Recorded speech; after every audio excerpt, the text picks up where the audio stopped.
Hey. Boom. Ready? Call the regular City Commission of October 18th, 2016 to order. May we stand for the Pledge of Allegiance. I pledge allegiance to the flag of the United States of America and to the republic for which it stands, one nation, under God, indivisible, with liberty and justice for all. Wow. Amy, can you call the roll? Commissioner Foreman? Here. Commissioner Kuziak? Here. Commissioner Perry? Here. Commissioner Scott? Here. Mayor Metzger? Here. Okay, the first item, I think we're going to move that to the end so all of you can stay for the entire meeting.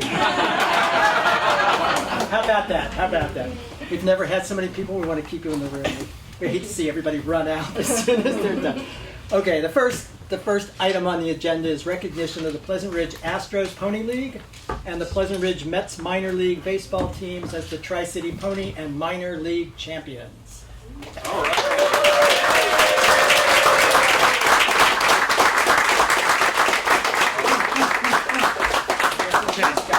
Yes, good evening, Mr. Mayor and City Commissioners. It is my honor and privilege to introduce to you our two championship teams this evening. It seems to be a habit for one of the teams, Eric Scheibel and Tim Rukalalen, and John Blaze are a coach of our 9 to 10-year-old pony league, Pleasant Ridge Astros, and I believe your guys' team was here last year as league champions also, with some different players mixed in. They are here for a return visit. And we also have our 11 and 12-year-old Pleasant Ridge Mets that play in the minor leagues. That is Brian Kelly, Vince Rizzo, and PJ. Help me with the last name. Jacobs. So we appreciate you guys being here. And I'm going to introduce to you first coaches for the Astros, Mr. Eric Scheibel, Tim Rukalalen, and John Blaze. Okay.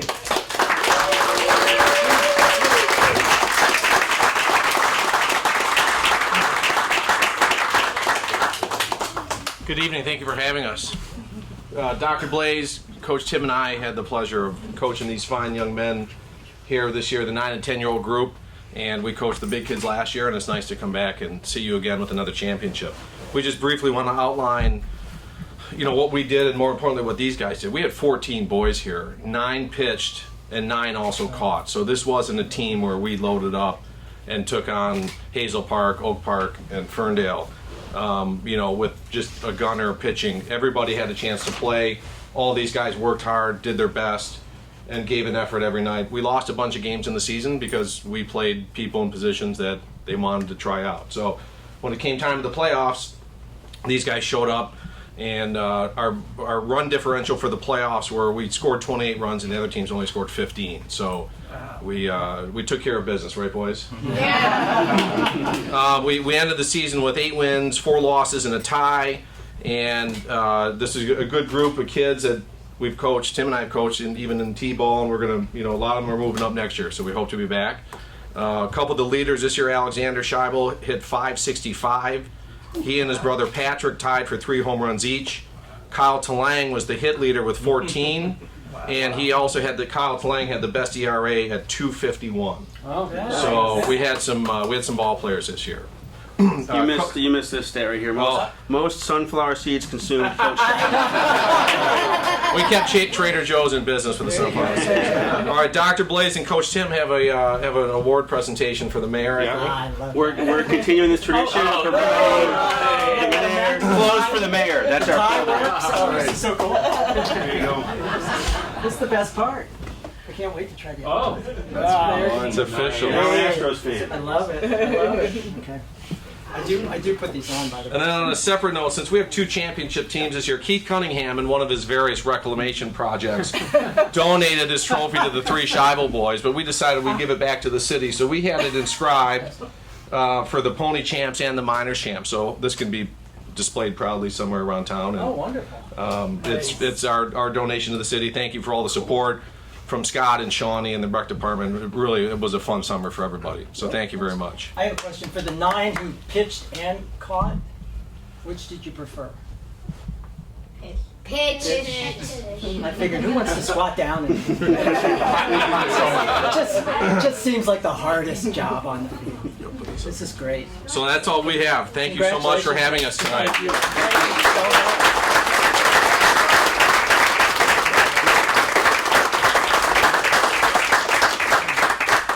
All right, again, a special thanks to the coaches and the parents for getting the kids to the games and practice. It's a big commitment. It's a fun summer, but we do like the competitive spirit that baseball brings to our youth, and we do appreciate it. So why don't we give it a round of applause to all our parents there.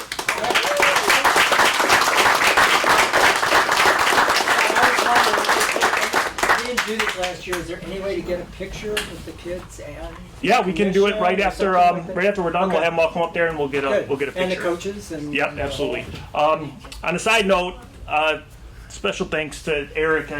I feel like every sports season it comes time, and Eric is like, I'll coach. So now we just kind of write his name down and figure out how old the boys are, and we write him down as a coach for that. He's been a soccer coach, a baseball coach for, gosh, it seems like happens forever. when you have 3 boys. Right. So I appreciate Eric. Thank you for everything you've done, and it's the youth definitely appreciate it also.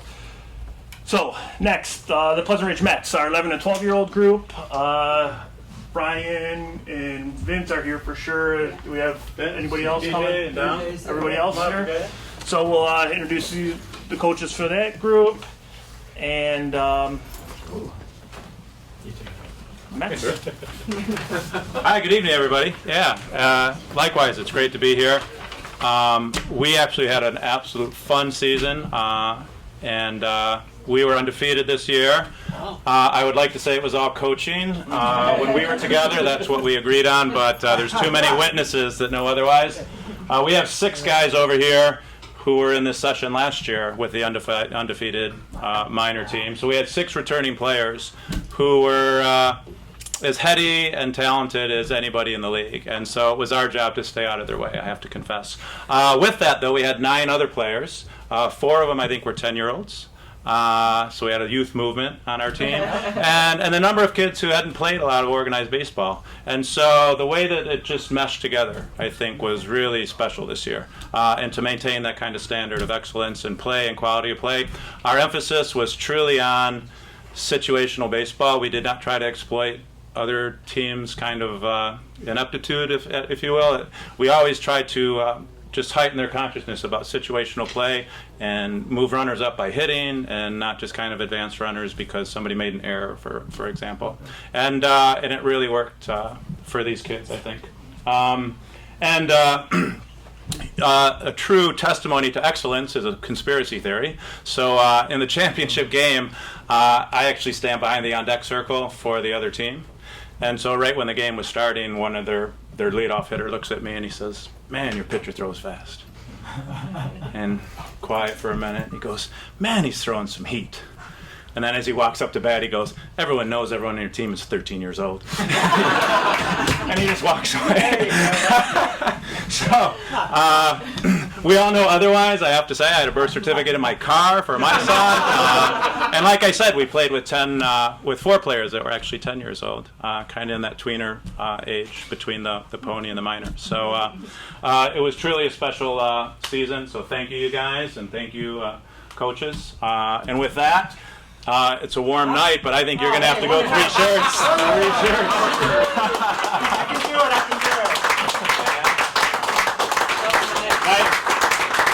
We were orange, but I don't think they wanted you to double up on orange, so you got the away Mets That's jersey. good. All right. Yeah. Well, see, the tie works for both. Oh, right? beautiful. This is good. This is good. Little did I know. Whole meeting. I will. I got to do the whole thing, right? That's right. Yeah, and Here we go. I'll just say, Pictures, I'm going to have to change. yeah, in closing, it's obvious that the feeder system is in place, so I guess get used to this. Yeah, so. That's what we expect. Every Yeah, year. so thank you very much, and thank you Well, for we the just- support. And Shawnee, you did an awesome job keeping us together wherever you are.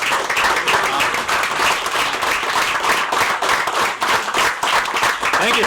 Yeah, we do. We appreciate everything that you do, and certainly the teams. Congratulations. This is pretty exciting. Thank you. It's wonderful, and what these kids are learning in terms of sportsmanship and everything else is a terrific.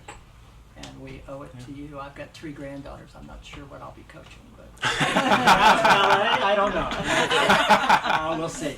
But yeah, that's wonderful. Thank you so much. Thank you. Can we do? You want to do a picture? Yeah, let's Sure. if we can try to So you get want everybody everybody up in front front? here. Yeah, we can grab I will stand to the Why side not? because Let's I'm have a big jammed in front.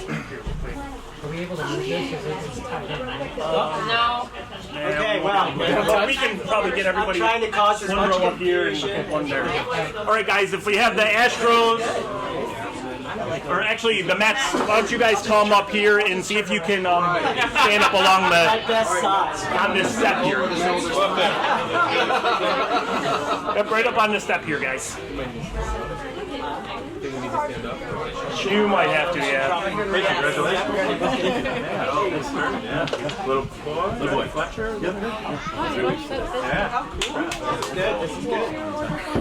All right, coaches. Coaches, get up there. Okay, I'm about to point my hand out. See? Did you see that? It's like that Now we can take credit for all this. There you go. Okay, guys. and then watch Need it. it closer? You do it? In a little bit. How about let's have you guys, all these guys come down here, and then move down. Yeah. And then move down there. Move down there. Move down there.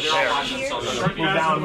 That way we can all fit everybody in one frame. There we go. Boys, look at Mr. Scott. I didn't want to cause any trouble, but There, now I can get everybody. All right, guys, ready? Look here, not at the TV, guys. Ready? Give me the gavel. Say Mets. Yes! All right. Awesome. Perfect. Great, thank you.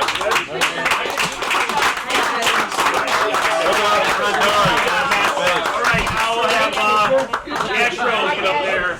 Let the Mets Let the Mets clear out first, guys. now I got to change. Go All ahead. right, how's football going? There. Sunday? What a politician, huh? Please don't say that. It's the worst thing you can call me. I don't mean to. I take it back. No, that's okay. Dude, look at you talking to my Oh, yeah, that's because a couple of the teams. Get out of here.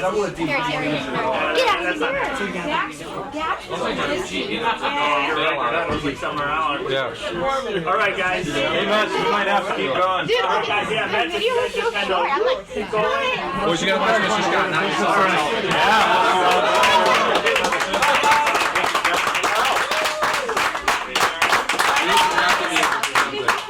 All Okay, guys. Let's see. Tim, you look like you fit in up there. Trying. Hey, look at It's a political statement. Come on, Hey, everybody, look here. It's hotter. All The right. camera, not the Look at Mr. Scott. Astros. Astros. Hey, how about champions? Awesome. Hey. Good. Thanks again, guys. Thanks again, guys. Thank you. All right, boys. Good job. It was good to see you. Fred, how you doing? All right, back to normalcy for you now. You want us to take this? Yeah, it's yours. Come on. Come here.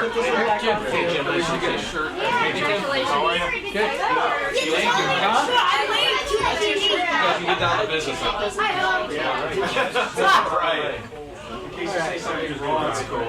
Yeah. That's cool. Yeah. Wait till they clear out. I just did a couple things.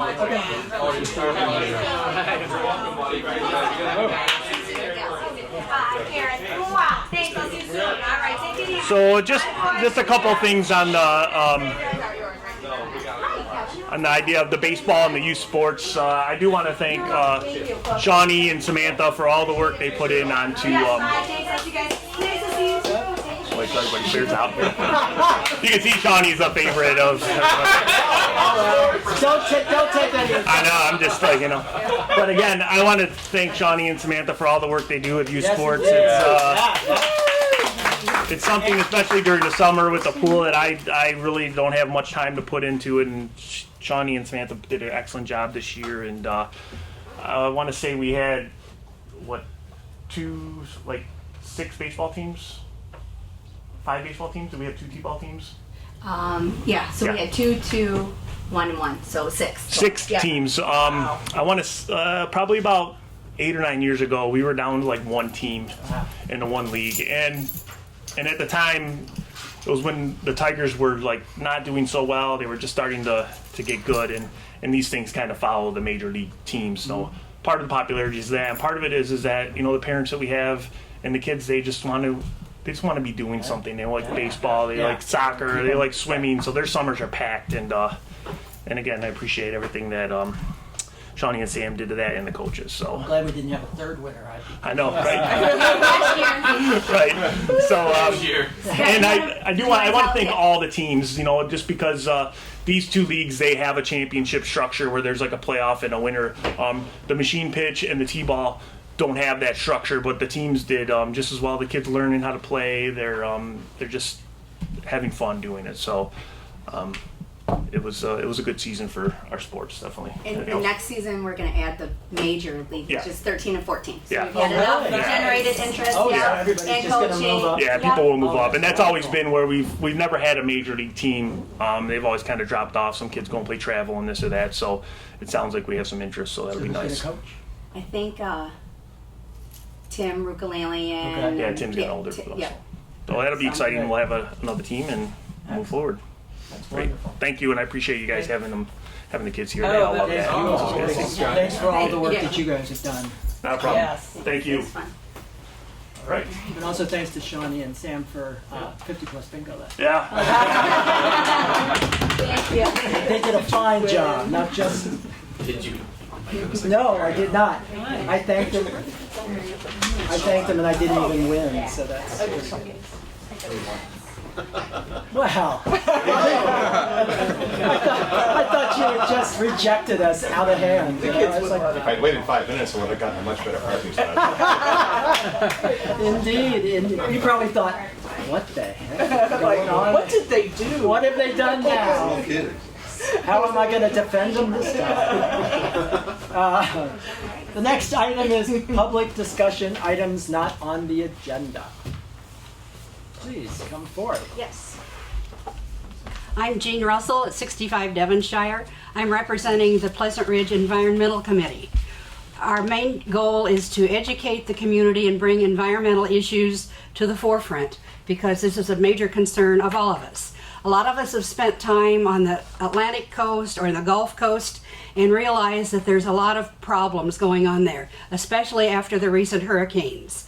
But there were problems before that. With the global warming, the sea levels are rising, the beaches are disappearing, and there are major problems that we'll be facing in the future. To bring this to our attention, we have a Pleasant Ridge resident who's a professor at College for Creative Studies who has photographed and put together a book on, it's called America's Endangered Coast, Photographs from Texas to Maine. And it'll be really amazing. Our meeting will be in November the 11th. I'm sorry, wait a minute, that's not right. November 21st, add a 2 instead of a 1. The 21st, it's a Monday night at the Community Center. John Gannis is the professor who is going to present this, and we'll learn a lot about the oceans, and we'll learn about the coastlines of America, at least the East Coast, and we're inviting anybody who's interested in this. It's not just for Pleasant Ridge residents, it's something we should all be concerned with. So I hope to see you there, and I hope to see our community there too. Right. Yes. Would that be 7 p.m.? 7 p.m., yes, Again on the 21st. yes. It'll be great. Excellent. Thank you. Thank you very much. Thank you. That'd be great.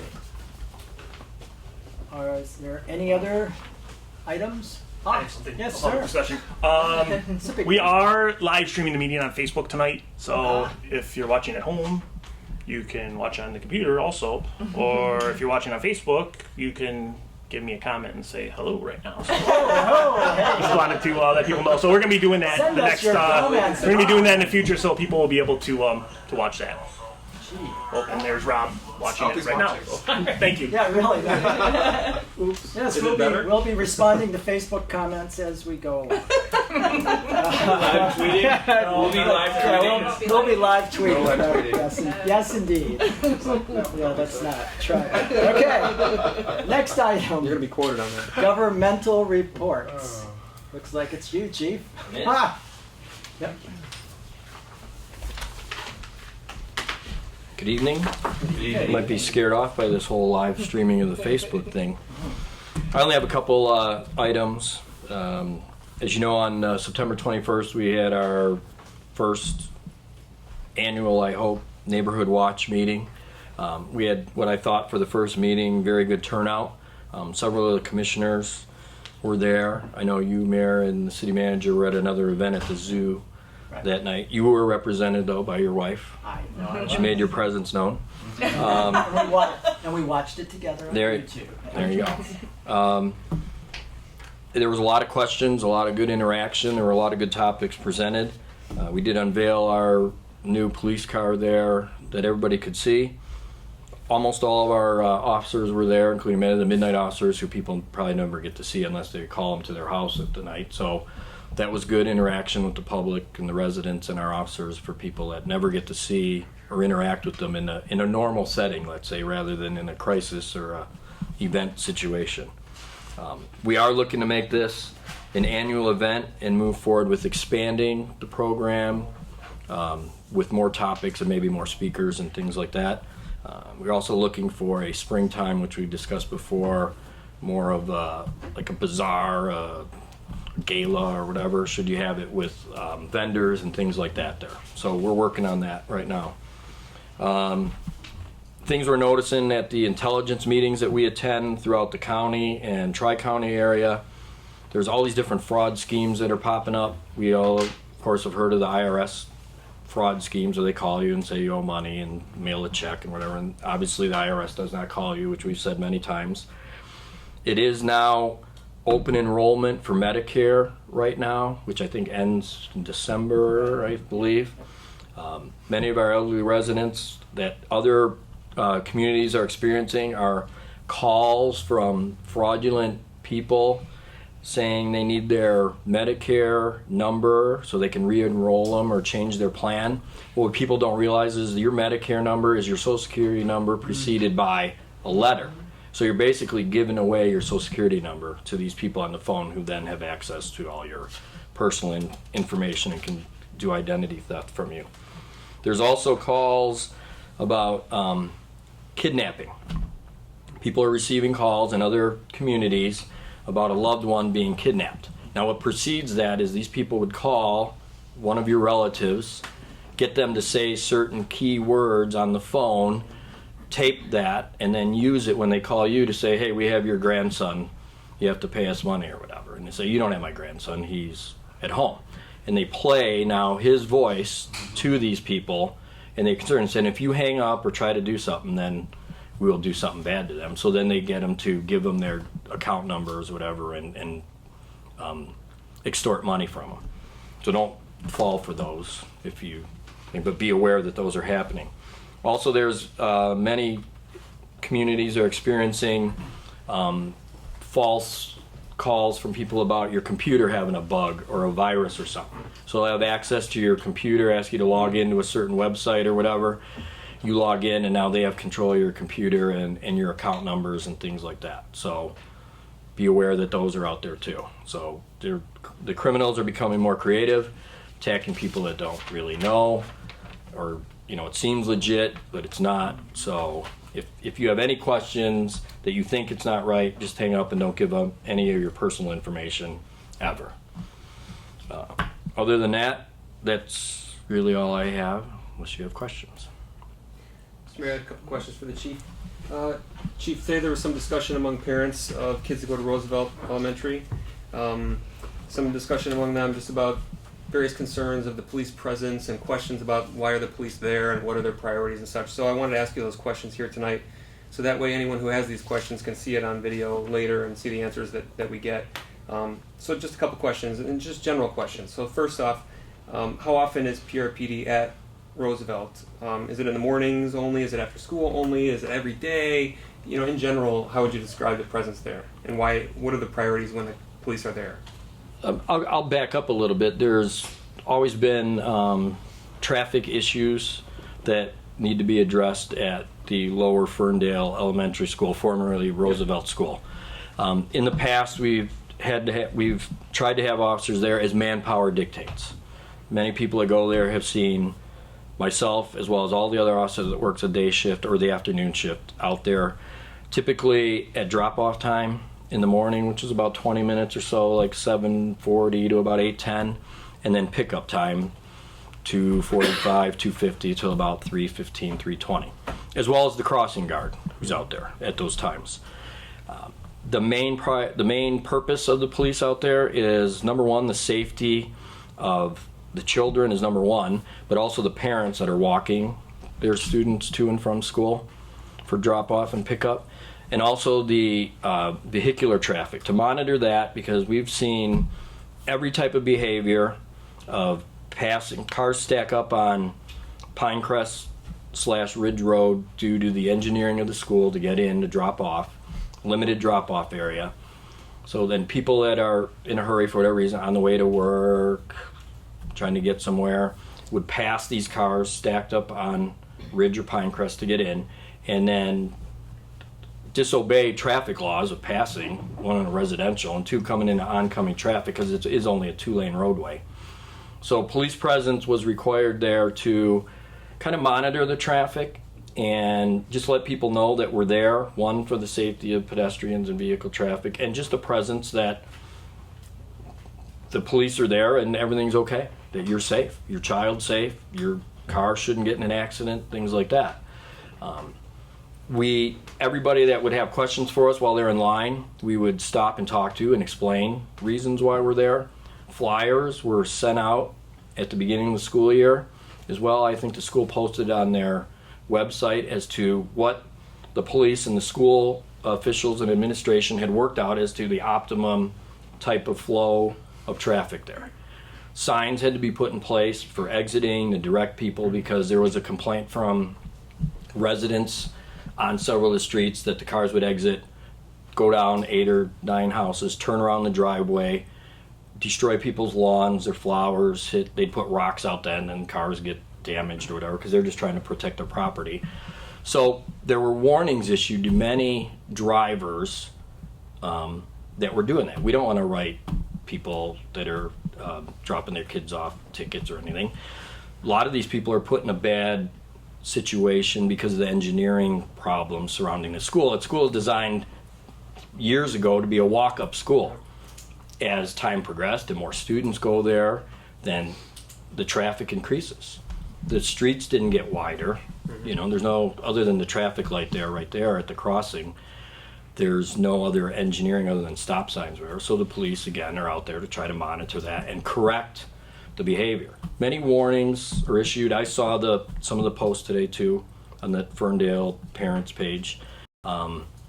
There were far more warnings issued than ever were traffic tickets written. And I don't have numbers, but I can tell you that the warnings far outweighed actual violations. And many of those violations that were issued to repeat offenders, which we kind of kept track of. Mm-hmm. So, and a lot of people would say, that car always drives like that or does that or bypasses the laws. We all obey the rules that you guys put in place. They continually disobey. So they got a warning. If they continue to disobey, then they might have received a violation. So when the police are there, they're not there just kind of looking for cars that are parked inappropriately or expired license plate tags or any of that type of thing. They're there to protect the safety of the kids, our kids, and they're there to make sure the traffic doesn't become chaotic like it has been in the past. Those are the priorities, would you say? Correct. The priority is the safety of everybody in and around that school. Whether you be passing by, you don't have to have a student that attends there or even going there, but everybody that's driving in that area or going to and from the school. Okay. And I know you don't have you don't even have very specific numbers on this now, because I'm just kind of asking tonight, but what would you say as far as how many tickets you're writing? Are you writing 3 a day, 3 a week, 3 a month? At the school? Yeah. How many tickets are you writing in just a very general sense? I mean, is it a huge number? You say it's a small number. Very, very small. 5 a year, 10 a year. You get some maybe? ticket numbers and whatever that I supply, but Yeah. I would say in the last 2 years, the amount of actual tickets written for violation at the school is probably less than 20, I'll say. Okay. And the warnings may be double or triple that. Now, I don't have any hard numbers, I can't say, but off the top of my head, just thinking generally, not very many at It's all. not the norm. No, not like there would be issued at like Woodward Heights in Indiana for the stop sign, or the pro turns at 10 in Maine or Woodward, or at Millington, or anything like that, where we get numerous complaints. Okay. I think that answers my questions. Thank you very much. Okay. Just had an anecdote I thought was great. I mean, we're used to hearing from residents how much they love the police. Today I was at a meeting in Northeast Detroit with the Osborne Neighborhood Alliance. And a young woman who works for Osborne loves the Whistle Stop. And she was at the Whistle Stop over the weekend and got locked out of her car. And Officer Fern came and she said he was just wonderful, got them, made her day, turned her day completely around, was just so comforting to her, and also took care of their problems and sent them on their way. And she just wanted to make sure that I heard that Officer Fern had done her a great service. Good, that's good to hear. I'll pass that on to him. In Yeah. fact, I had a conversation with Officer Shelton just 45 minutes ago, and we were talking about priorities here. And I had said that since I came here, when I was brought here in '06, I was told that the residents and the needs of the community come first over any arrests or tickets or things that you may want to do that's fun in police work. It's not what you see on TV at all. It's crossing kids at the school and doing lockouts and things like that. And everybody here, and I can assure you that the entire city administration and the police department is here for one reason, is to serve the needs of the residents in the community and visitors that come here. So to give them, especially nowadays with all the negative police impact and everything that's on the news, we've had discussion to stress overly nice. Go out of your way, whether you want to or not, whether they deserve it or not, go out of your way to be nice to people Well, we hope and the be residents helpful. do the same for you. And they do, they do. Right. And no, and it's just wonderful. You always hear people say, "Oh, you know, you're in Pleasant Ridge. It's a wonderful community. We love the housing, everything else." But they have them also add, "We love your police." I mean, that's really special. Oh, that's good to hear. Thank you. Any other? Okay, thanks. Good. Painless. Yes, we try. All right, no other governmental reports. We'll move on to the City Commission liaison reports. Commissioner Foreman, Ferndale Public Schools. Yes, Mr. Mayor, this evening I have a few updates. First is an item that I discussed last month. It had to do with Homecoming 2016 at the high school. Mayor, you and I participated in the Homecoming did. Parade. Yes, we It was a great time. This was back on Friday, October 7th. The parade started at 9 Mile and Planavon and proceeded up Ridge/Pinecrest all the way to the high school. It was led by the FHS Marching Band. It was a lot of fun. Very exciting group. I think the music was energizing and the crowd was energizing. We arrived at the high school. There was a tailgate party that started there with all kinds of food items and activities for the kids. After that, FHS battled Hazel Park in a football game, and they were victorious 51-20. So quite a stomping. All in all, a great day to be an Eagle. And coincidentally, the FHS football team has now made it to the playoffs for the first time in quite a number of years. So it's quite a large accomplishment for the team. It's great weather that day, too. Yeah, Perfect. It was perfect, and we got even special T-shirts that I now we can know, wear. yeah. T-shirts are great. I should have worn that. We don't get T-shirts. Mayor gets T-shirts, but I got a T-shirt this Learn time too, local, so it's pretty right? awesome. Yeah. That's cool. Another thing that has some relevance or some ties here to something in Pleasant Ridge is there's a new administrative position that's been created at the staff level of the district, and this was announced at last night's school board meeting and voted on. It's an administrative position that will be called the Director of Operations, and what this really is it's kind of similar to the DPW coordinator that we created here. It's really to represent the interests of the district when they have contractors doing work for the district. It originally started because of the sinking fund millage that we all approved, and they have a lot of repairs, a lot of projects they have to undertake with that money. They want to be sure that the money is being spent wisely and we're getting the maximum value from those investments. So the district will have someone serving their interests, an employee of the district that will be supervising, overseeing all those things, much like Tim does for the city of Pleasant Ridge at this time. Also, this is going to be for everyday tasks, things that aren't necessarily related to the sinking fund millage, where you might normally, the superintendent is not an expert on something, he might be called about some strange lighting issue or whatever it is, he comes in, doesn't really know much about it. All he can really do is bring in some outside contractor who may or may not be giving the best information and may or may not be giving the best price. So in this case, the new employee would be able to kind of give some value to that and lend his expertise there and say, I think that's not a good deal, or it is a good deal, or that's not the right thing we should be doing, and so on. He'd be the first pass for things like that, and then if outside help is needed, he would recommend that. So I think that's going to bring a lot of value to the district. It is another position, which is always, kind of a negative that we're hiring somebody else in these tough times, but I think it's more important that we ensure the value of the investments of the residents and make sure we're using the money wisely. I think this will really help the district to do that. Another item I'd like to mention is there was a very generous donation on the part of Hodges Subaru, a local dealership. They donated 5 huge boxes of school supplies to the Lower Elementary at Roosevelt this school year. These boxes were filled with things like crayons, colored pencils, notebooks, child scissors, construction paper, glue, all that kind of stuff. And they were really being put to good use. So it was a very nice donation on the part of the Subaru dealership. It's part of the Subaru Loves Learning program that they have, and it was greatly appreciated. So thank you to Subaru and Hodges Subaru. Next item pertains back to the high school. I know, Mr. Mayor, you'll be particularly interested in this, and perhaps some members of our audience. We have a play coming up. It's The Hobbit, and it will take place starting November 11th and proceed on through November 13th. So look forward to that.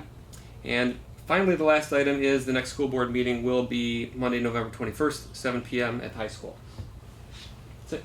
You're not looking for resident guests? Appearances in The Hobbit, like they do? Probably not. We'll see. Okay. You did very well last year, so my acting career is over, right there. Next item, Commissioner Perry, Planning DDA. Thank you, Mayor. The Planning Commission and DDA met on September 26th and discussed their working plans for the upcoming year. There was a discussion about meeting schedules and outreach to the businesses within the DDA, sort of some more casual ways for the DDA businesses to get together and sort of just bounce things off each other that they may want to do that doesn't necessarily involve, the administrative staff. So that is something that I think a lot of the business owners are looking forward to. The next meeting will be held on Monday, October 24th at 7 p.m. at City Hall. And then also, today I went to a Woodward, what used to be the Woodward Alternatives Analysis meeting, which now has become the Woodward Transit meeting stuff. And anyway, but they gave us, some of the folks from the RTA were at the meeting, and they gave us some really great information about the RTA millage that's coming up on the November ballot. So we have these papers. We'll leave some here at City Hall. I'll definitely have some available, so if anyone wants one, just email me at aperry@cityofpleasantridge.org. And we'll try and get them out to a couple places around town too. And then the millage vote is in on the November 8th ballot in 3 weeks. So any questions you have, let us know. And that's all I have. Thank you. Thank you. Commissioner Scott, Historical. Sure. A couple of quick items. We have a few openings that will be coming up on the Historical Commission, just related to people whose terms are expiring. And so if you have an interest in the history of the city and involving yourself in activities related to the history of the city, by all means, consider joining the Historical Commission. I believe we'll be taking applications through the end of the year, and then we'll pick some new people for the Historical Commission. Our next meeting is on November 2nd. It's usually the first Wednesday of every month. And then I have a little fun fact that we received over the last couple of days from one of our residents, Lauren Howard. We were looking for some information about what plants were indigenous or popular in the time that that our police building was built.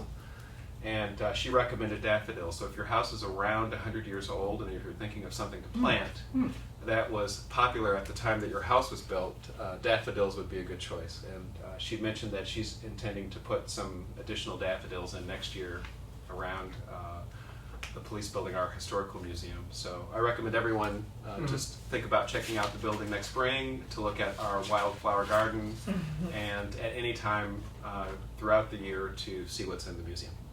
Excellent. Thank you. And finally, Commissioner Krzyjak, Recreation Commission. Thank you, Mayor. Yes, at our last meeting, it was actually a joint meeting with our Recreation Commission and our City Commission, and there was conversation regarding the future of the community center, particularly the space behind the community center.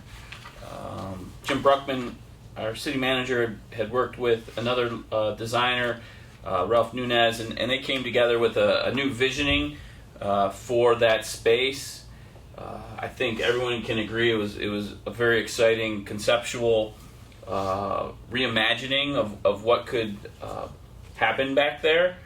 I think everybody in attendance, both the Recreation Commission and the City Commission, were very excited about the possibilities back there. Right now, it's very conceptual, and it's something that I think we're going to dedicate ourselves to in the future. Once we kind of wrap up our projects in Gainsborough, this will be a phased, a next phase of continuous improvements for our recreational opportunities. In light of that discussion, there was a decision made to donate the Gainsborough equipment that was pulled out of Gainsborough Park earlier this year, and there was an outreach. Commissioner Scott helped facilitate an outreach to the city of Pontiac, and the Recreation Commission unanimously voted to recommend that the City Commission authorize donating the equipment to the children of Pontiac, and then in a subsequent decision, the City Commission voted unanimously as well. So there was some discussion earlier this evening with Jim as far as the future of that project, and conversations with the City of Pontiac have resulted in a timeline for early spring of next year for installation in Pontiac. Jim and I know Commissioner Scott will keep us all up to date on those developments. But it looks like next year the children of Pontiac will have a great new playground to play on. So that was very exciting. That was at our last recreation meeting. Our next recreation meeting will be always the last Wednesday of the month at the community center. So this month will be October 26th at 7 p.m. And if you have any issues or ideas or want to participate in the conversation regarding recreational opportunities in the city, please make that, put that a date on your calendar, and please join us. Scott wanted to remind everyone about a few upcoming dates. I know the fall season is always very festive here in Pleasant Ridge. We have the toddler and the kids Halloween parties scheduled for the 22nd. That'll be Saturday, October 22nd. The toddler, that'll be up to 6 years old, that'll be taking place from 10 to 11:30 a.m. And then the older kids, ages 7 to 12, will be at 6 to 8 p.m. at the community center. So dress your kids up. This will be a little preview of the Halloween festivities, but that is always a lot of fun. So both the toddler and the kids on Saturday, and then always, I know everybody really looks forward to this event. It's the Hayride, and this year it'll be at the newly renovated Gainsborough Park. I think everyone's really excited about the prospects of coming together in that space. I know the members of this commission and Scott and Jim and everybody have put a lot of time into working on this project, and this is going to be kind of a coming out party. I know everyone's a lot of people have already been down there, and the walking paths are already very popular, and some of the other amenities are already favorites. So this will be an opportunity on Sunday, October 23rd from 4 to 6 p.m.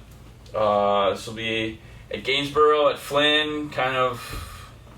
I know people are traditionally used to being at Flynn. He's gonna give us Yeah, the we're gonna be probably more toward Flynn. We're hoping to kind of be able to shift, but some of the work is still being done in the other area of the park. Other than the hay rides are going to load in the new parking lot was what we called the DPW parking lot, which is now the Gainesborough Park parking lot, and then the hay rides will take off from there and go through the neighborhood to the Ameriprise building. And they're having a large pumpkin display there with professional pumpkin carvers, and you'll be able to get pumpkins from them. We'll also have pumpkins available at Flynn if people don't want to take the trek over there.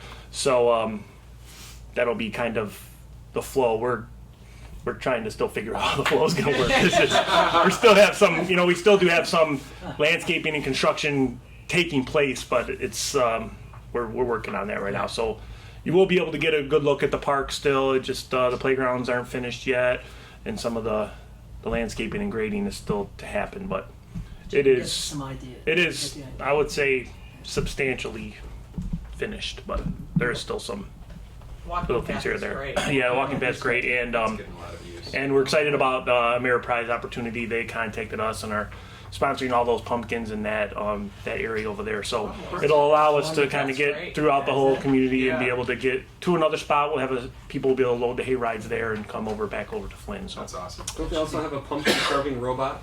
yeah, they have like professional carvers and a robot. It's like I think it's like a CAD machine, kind of like what you'd see a 3D printer that carves pumpkins. So it's Very cool. very cool. And we actually just were able to book today for the event the wax hands, like where you dip your hand in wax and they make you like a form. So we'll have that available for everybody at the event. So that's a new twist. So Are there going to be ponies? the ponies, petting Ponies will be there. petting zoo, I'm not ponies. riding them, I just want to know. They'll have food for sale and all the normal things. So Excellent. great, thanks. Great. Thanks. Scott, one more question. It's okay.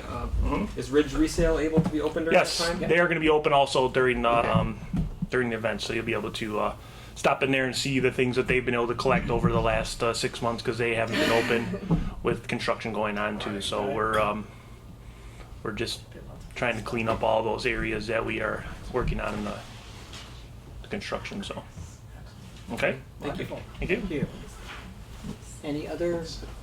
Anything you forgot? Okay. Right, we'll move to the next item, which is the consent agenda. And before I ask for approval, I always like to read when there's a resolution as part of the consent agenda. There are 5 items, and one of that is the resolution recognizing October as National Breast Cancer Awareness Month, Gilder Club. And so I just thought I'd read this, it won't take long. Whereas there are millions of living witnesses to the fact that cancer can be cured, despite the fact that this dreaded disease is an alarming national killer. And whereas October has been declared as National Breast Cancer Awareness Month, and whereas, thanks to increasing knowledge in the biological and medical sciences, we are nearing a solution to the problem of many types of cancer, but must not lessen our efforts until the battle has been completely won. And whereas knowledge of the common symptoms of cancer should be thoroughly promulgated so as to save more lives by prompt medical attention. And whereas Gilda's Club, which opened in the city of Royal Oak in 1998, has worked unceasingly to inform and educate the public concerning the warning signals of breast cancer and lymphoma, and to assist in the care of such patients, including counseling and comfort of their families. And whereas the American Cancer Society has dedicated itself to furthering research toward more effective treatment and an inevitable cure for this disease, and continues to contribute greatly to the never-ending battle against one of society's prime destroyers. Now, therefore, I, Kurt Metzger, Mayor of Pleasant Ridge, on behalf of the City Commission, do hereby invite all citizens to join with me in extending this expression of our sincere appreciation to the many volunteers and staff members of Gilda's Club and the American Cancer Society for the valuable service they perform in their continuing crusade against cancer. So I just wanted to read that. Thank you. And can I then ask if there's a motion to approve the consent agenda? Mayor, I move that the consent agenda be approved. Is there a second? Second. Any discussion? All right, may we take a vote, please? Commissioner Foreman, Yes. Commissioner Scott, Yes. Commissioner Krzyjak, Yes. Commissioner Perry, Yes. Mayor Metzger. Yes, motion carries. Next item, public hearing. Solicitation of public comments on an ordinance to amend Chapter 70, Traffic and Vehicles, Article 5, Parking Violations Bureau and Parking Fines, Section 70-93, Parking Fines. Jim, can you just tell us real quick? I mean, this is pretty brief, pretty easy, but... Sure. This is housekeeping. We amended the ordinance to increase the use of municipal civil infractions rather than misdemeanor charges for local non-criminal offenses in the city. We did that back in the spring. And there was a big effort that involved multiple parts of the code. And this was an oversight at that time when we were updating the fine schedule. So at this time, we're just going back and cleaning this up. So it increases the double parking fine. I was like, I'm glad we're increasing rather than decreasing. That's good. Good. Okay. Well, then I will open the public hearing. Anybody want to comment? Okay. Close the public hearing. Now, can I ask for a motion to approve the ordinance to amend Chapter 70, Traffic and Vehicles, Article 5, yada yada? Mayor, I move that ordinance 420, amending Chapter 70, Traffic and Vehicles, Article 5, Parking Violations Bureau and Parking Fines, Section 70-93, parking fines be approved. Is there support? Support. Any discussion? May we have a vote? Commissioner Perry, Yes. Commissioner Scott, Yes. Commissioner Foreman, Yes. Commissioner Krzyjak, Yes. Mayor Metzger. Yes, motion carries. Next item, public hearing.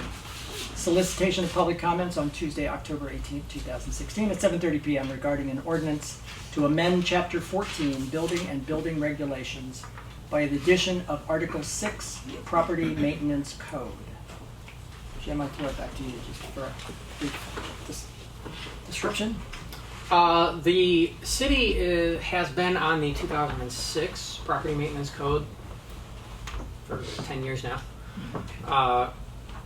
It is not part of the Michigan code that gets automatically updated by the state and we then use. So we have to update this from time to time.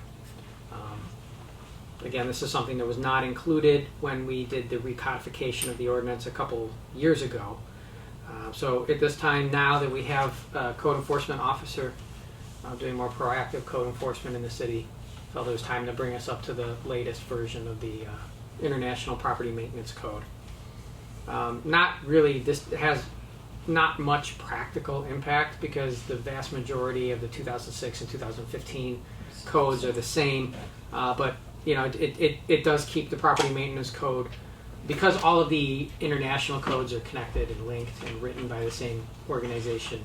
Updating to the latest version of the property maintenance code does make sure that we're still current with the more updated versions that Michigan uses. I'd be happy to answer any questions you have. Are there any questions before I open the public hearing? Open the public hearing. Please step up and give us your name and address. I was practicing for the joke.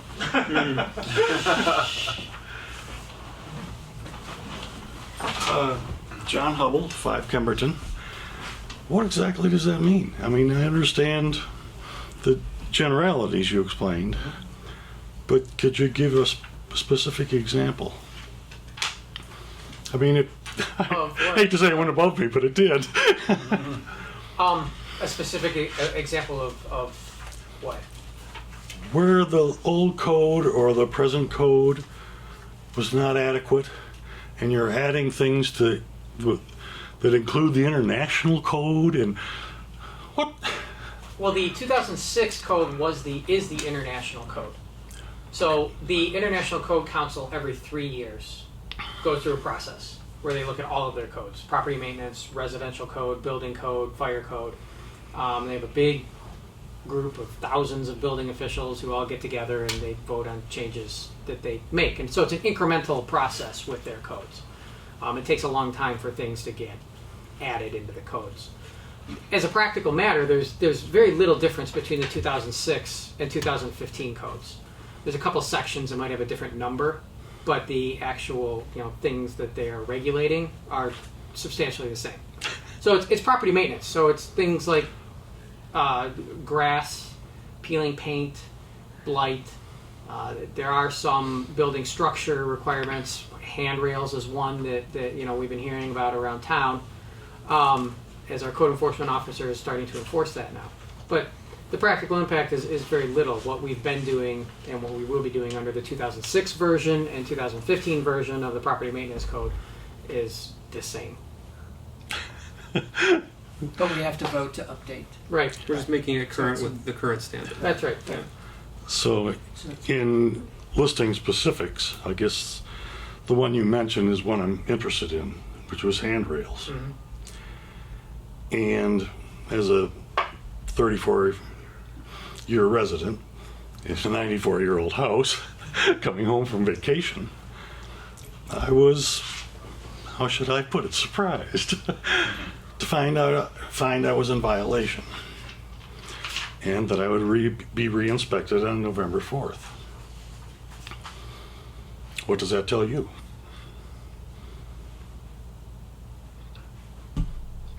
What's that mean? What was that mean to me? Can you repeat that?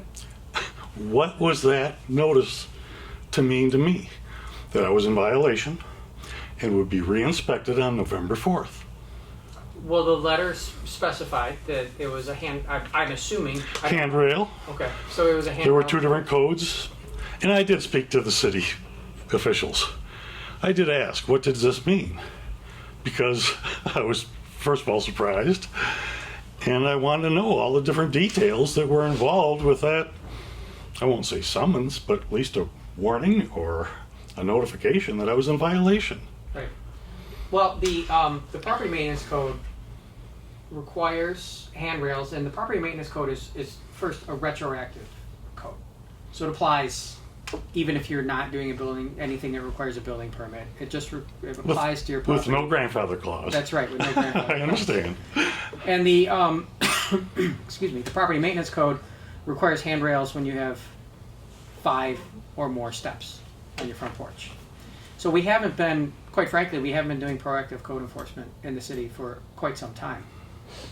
The code enforcement officer wanted to focus on handrails because it is a life safety issue. When you have a 5-riser staircase, a fall off of that can be 4. You have 4. No. Both codes say 4. Well, the building code, the residential code is 4 or more. The property maintenance, this is where we've clarified with our code enforcement officer. The property maintenance code says more than 4. So it's 4 or more in the building code, or the residential code, which is effectively 4 risers. The property maintenance code is more than 4, which is 5. So that's a little bit of difference in language between the residential code and the property maintenance code. And that was explained to me. Guilty as charged. I have 5. You're not guilty, but So what does the letter mean? the letter means you need to add a handrail to your staircase. By November 4th. It means you need to make contact with the. But the letter code didn't enforcement. say that, did it? It said I was in violation and would be re-inspected. And then the city code 34, which is on the website, on fines. What are you trying to tell me?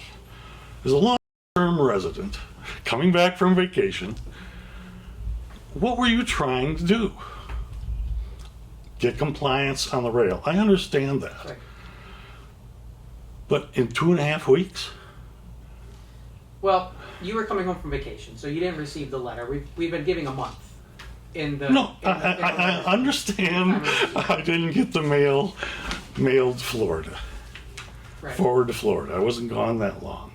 But I'm just saying there could have been a more proactive, understanding sympathetic method of doing it. I need a railing.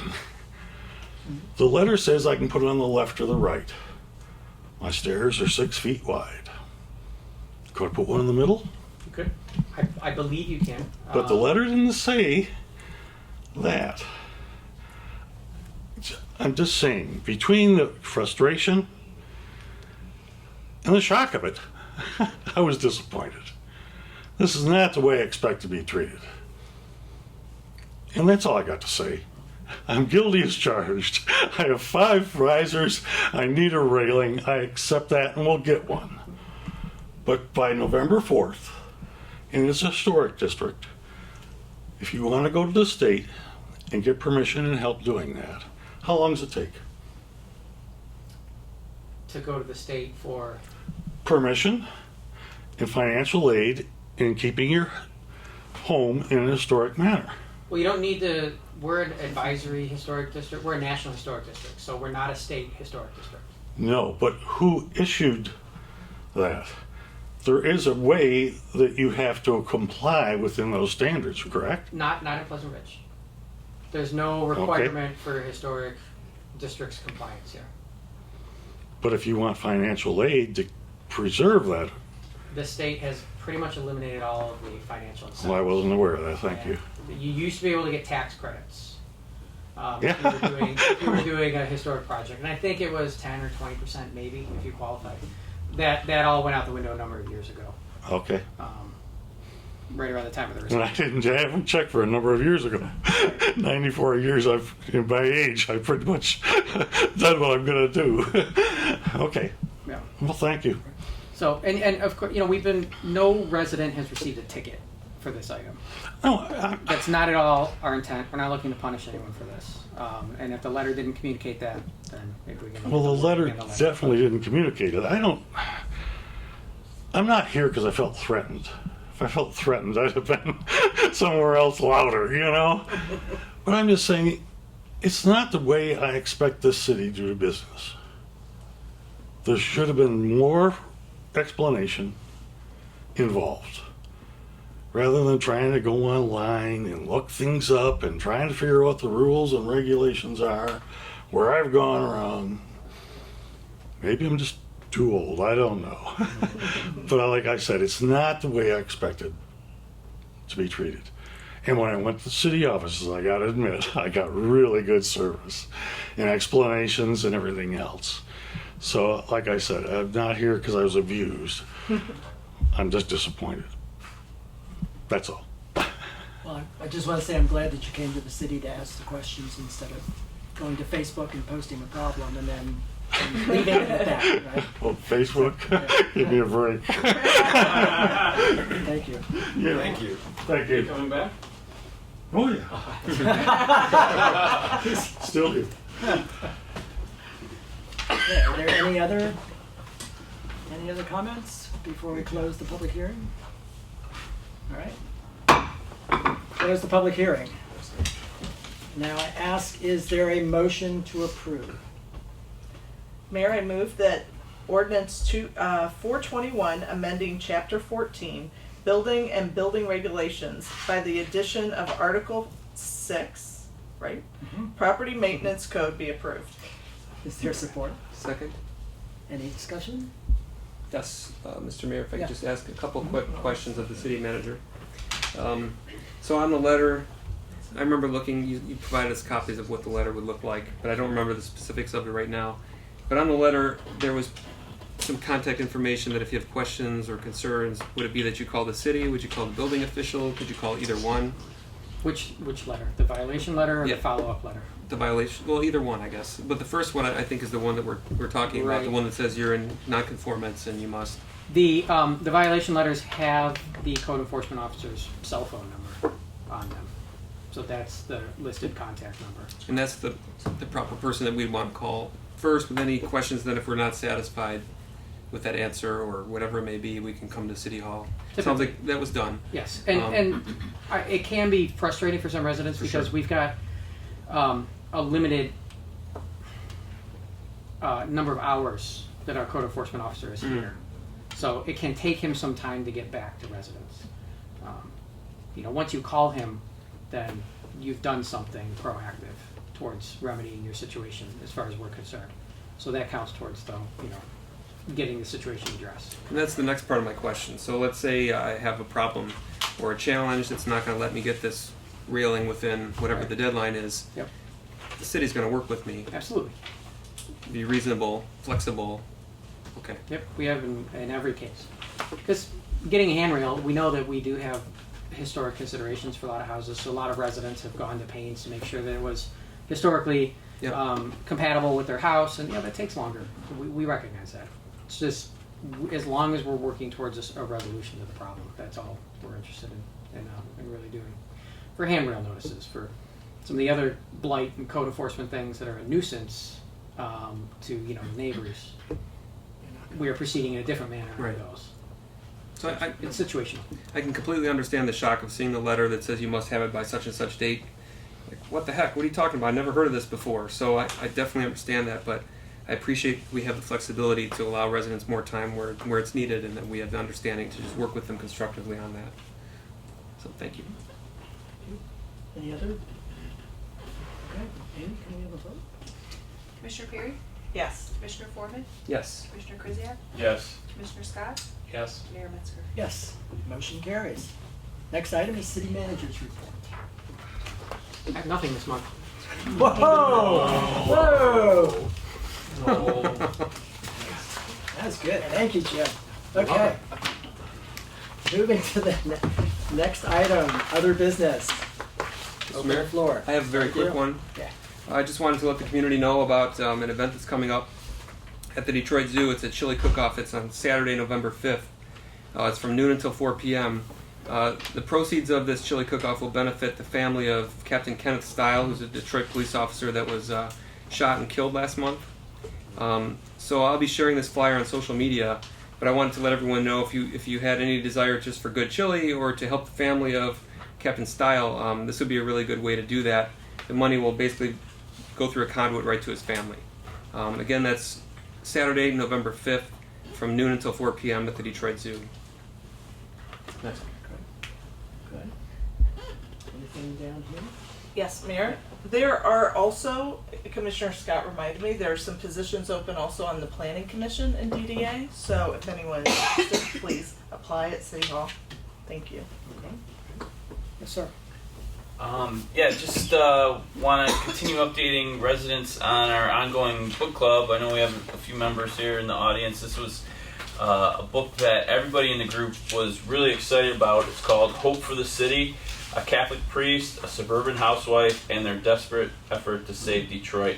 It's written by former Detroit Free Press reporter and editor Jack Kresnick, and it retells the true story of Father Bill Cunningham and his efforts to bring healing and bring people together in a proactive way to cross the divide that was created during the 1967 riots in the city of Detroit. It was a call to action at that time to bridge some of the racial divide, and it's an inspiring period of our local history, and I know everyone in the group is really excited about it. So we'll be discussing this book on Monday, October 24th.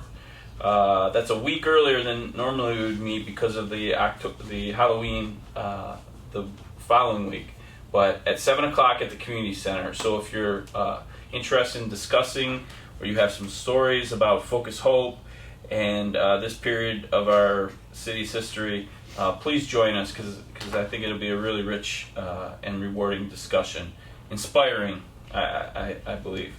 And then just a heads up so you can get a jump on November, The Brief and Wondrous Life of Oscar Wilde by Junot Diaz.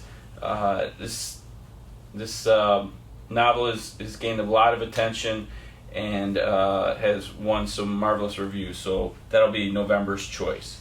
But please join us next Monday, if you can, for Hope for the City. That's all I have, Mayor. I just had one thing that came to mind because I saw over here. Yeah. Did you have a copy of the Ridger? It should have come in your mailbox within the last week. I just want to compliment. I mean, this is the best looking one I've seen so far. I mean, I love the layout. It's shorter. Everybody gets mailed. It's online much earlier than it's actually in your mailbox. But it really has. I would ask that everybody keep it close to your phone. Read it. It has a lot of information. Certainly, I posted something about getting upset that people are putting leaves in the street. We're not picking them up until the end of the month, please. So keep them on your lawn until then. But it has a lot of information that people tend to.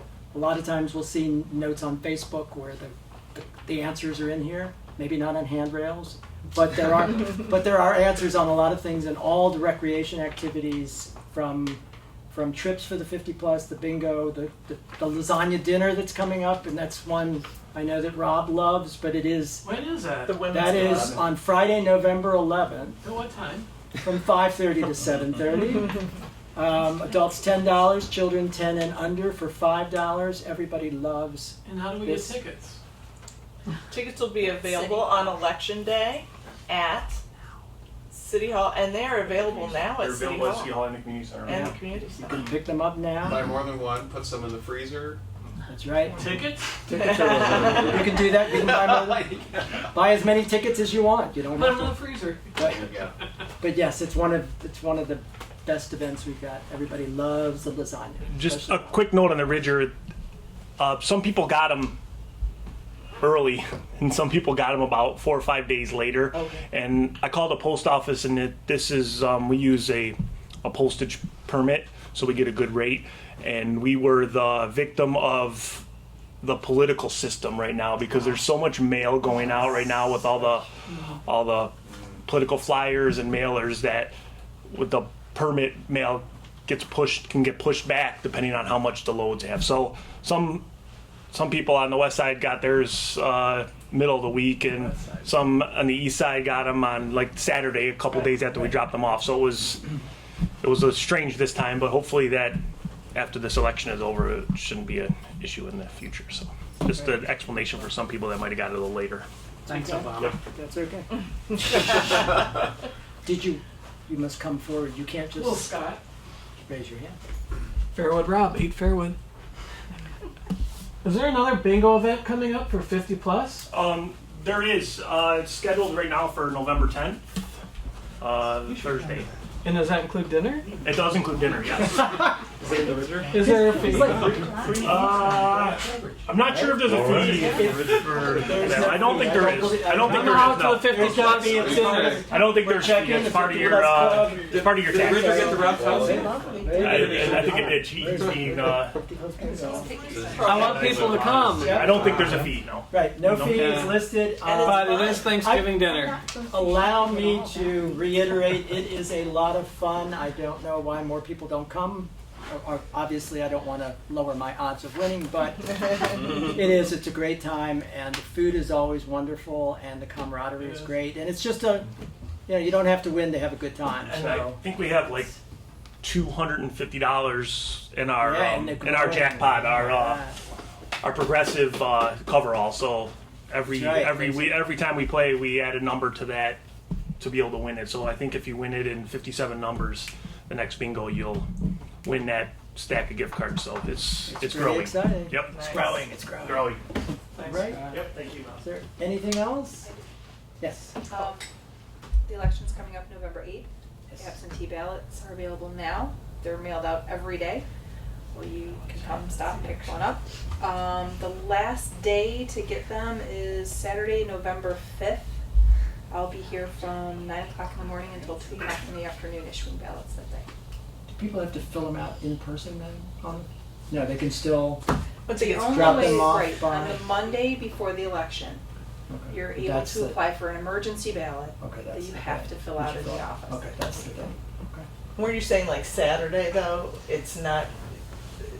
You can't really fill out an application for one and get one. You need to fill it out. Saturday you can fill it out, and Saturday's actually technically the last day that we can mail a ballot. Okay. But if you come in on Saturday and you're willing to wait a few minutes, I get it for you that day. Great. polls are open from 7 a.m. to 8 p.m. on election day. Remember to Yay. vote. Remember to vote. And the next city commission meeting is pushed back another week because of the election. So it'll be November 15th for our next meeting. So, anything else? Is there a motion to adjourn? No. So moved.